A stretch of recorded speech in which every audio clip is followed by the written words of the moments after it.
my wife put her hand on my arm. And now this can mean so many different things. It can mean I love you. It can mean I'm so glad to be here with you. In this particular case, it meant don't do that. But I had no idea what I was doing wrong. Like, I honestly didn't know. So just as she was about to explain to me what an uncultured buffoon I am, the choir director at our daughter's concert stepped up to the microphone to give, in his words, instructions for audience participation. I think he actually said, "It is clear that I need to give instructions on audience participation." So Maya put her hand on my arm again, and this time it meant you should pay attention to what he's going to say.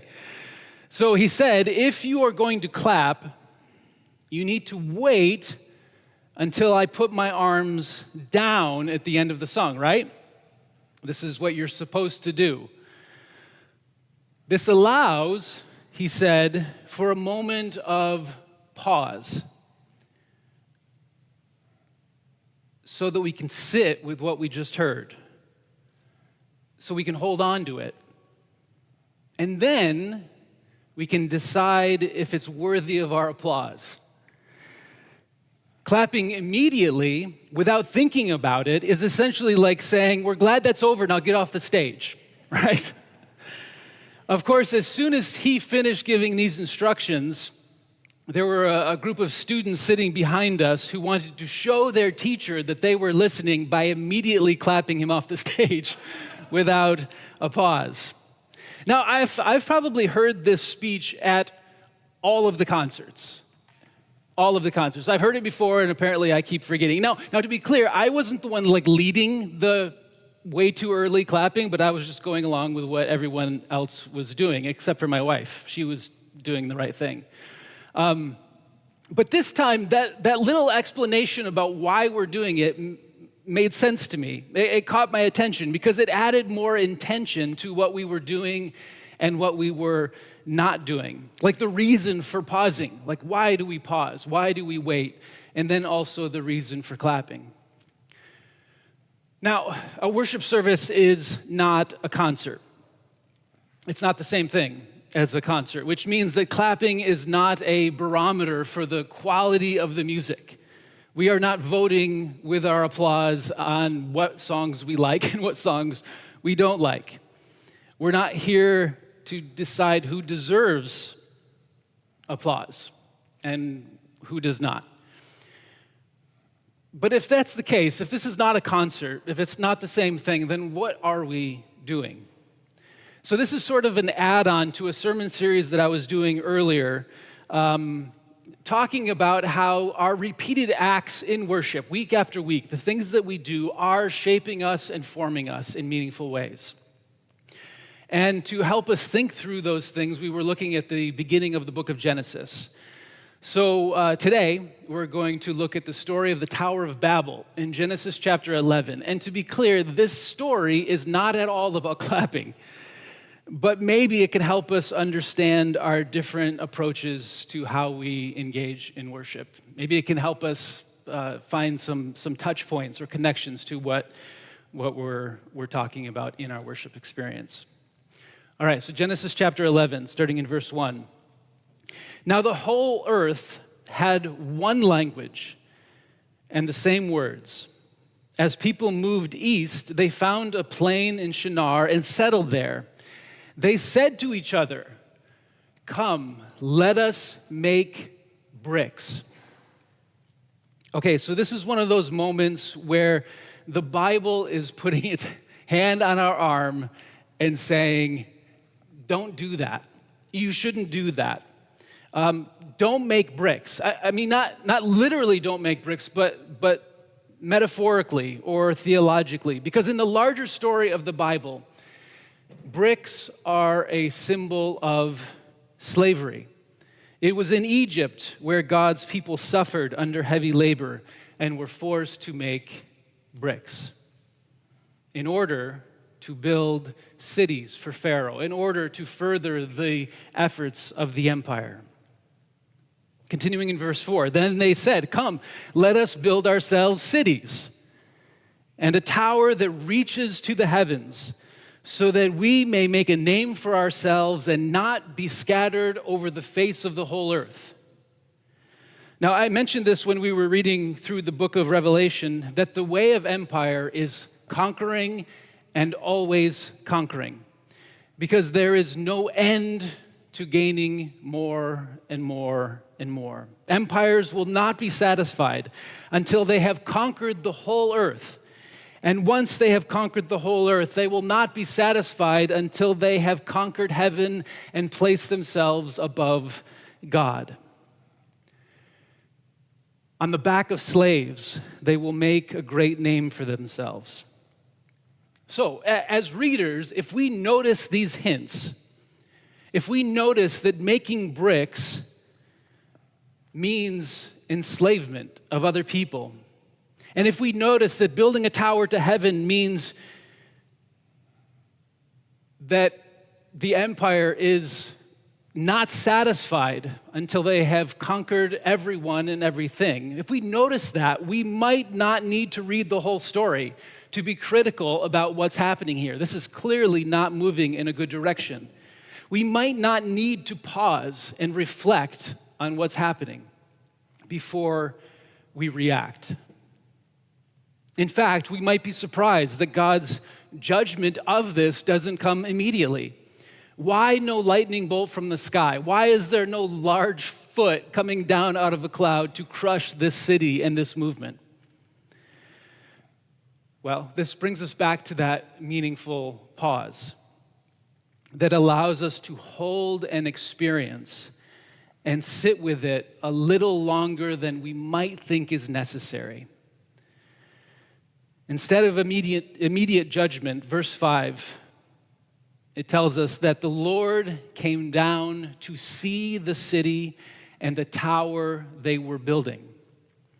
God comes closer to see what is happening, to pause and perhaps consider, what are the people doing? Is this good? Is this bad? Is this somewhere in the middle? Is it just complicated? What is happening here in this story? So after seeing and reflecting, God says this, look, they are one people, and they have all one language, and this is only the beginning of what they will do. Nothing that they propose to do will now be impossible for them. So God is holding two things in this moment. One, humans have this incredible potential to create and shape the world. This is not necessarily a bad thing, because Genesis begins with this creative and cultural mandate from God to be fruitful and to multiply and to fill the earth. This movement of God and of humanity and of all creation is one of ever-increasing beauty and diversity. It's supposed to be this way. The movement across the whole earth is supposed to include diverse cultures and diverse experiences. But the second thing that God is holding is this awareness that we will use our potential and our power to create a world that favors us at the expense of others.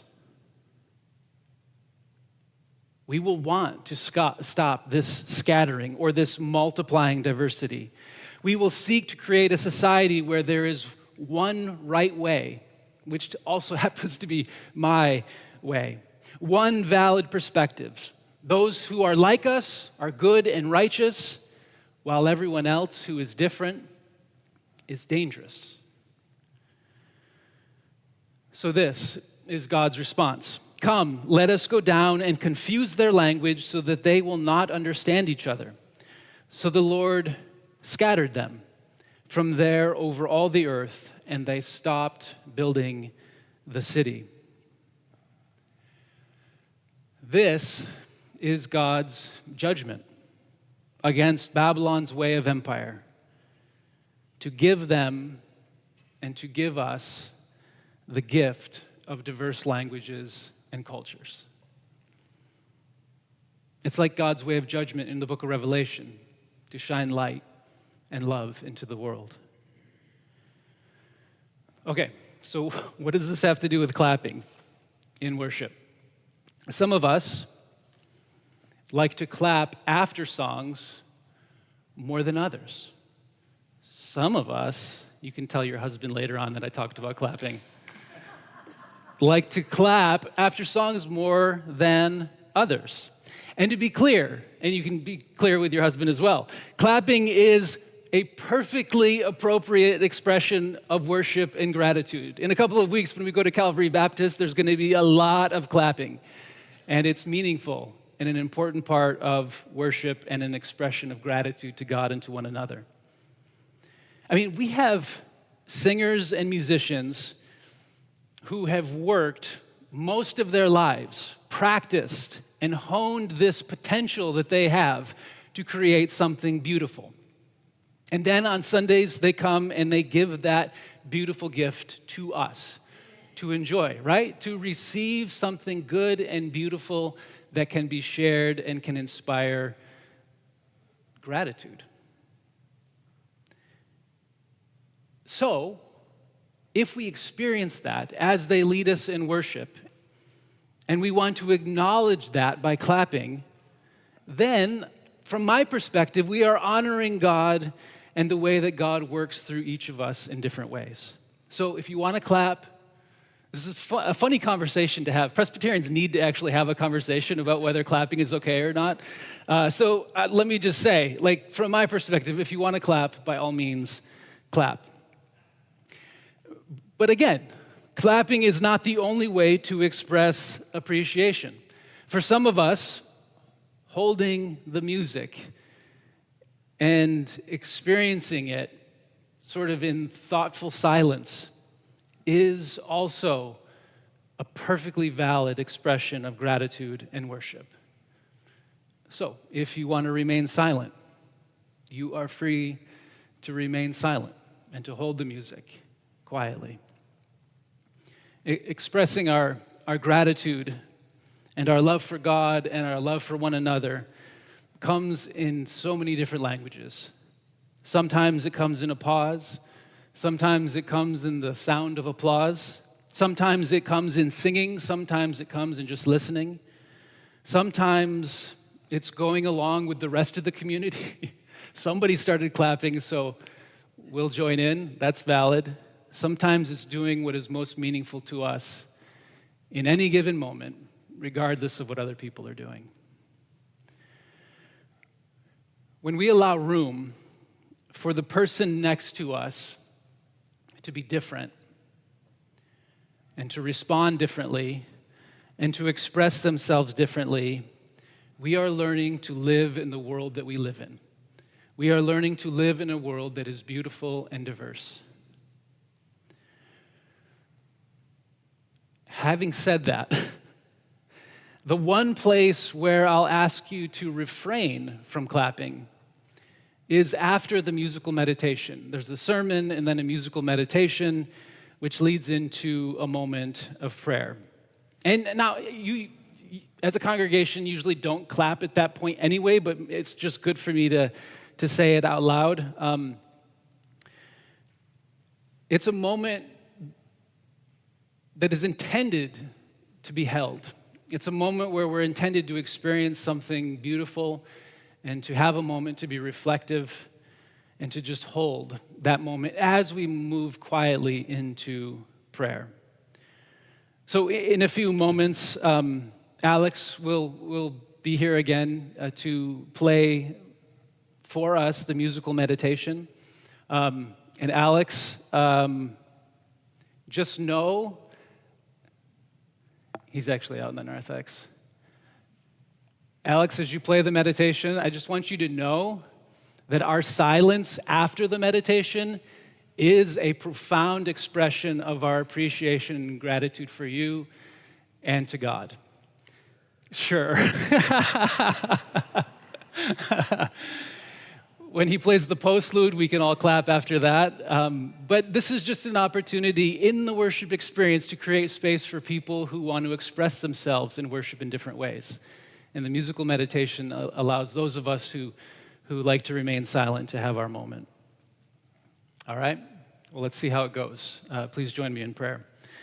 Gracious God, we thank you for the beautiful gift of our differences and the many unique aspects of our world. Help us to hold them, to enjoy one another, and to appreciate this gift that you have given us. Amen.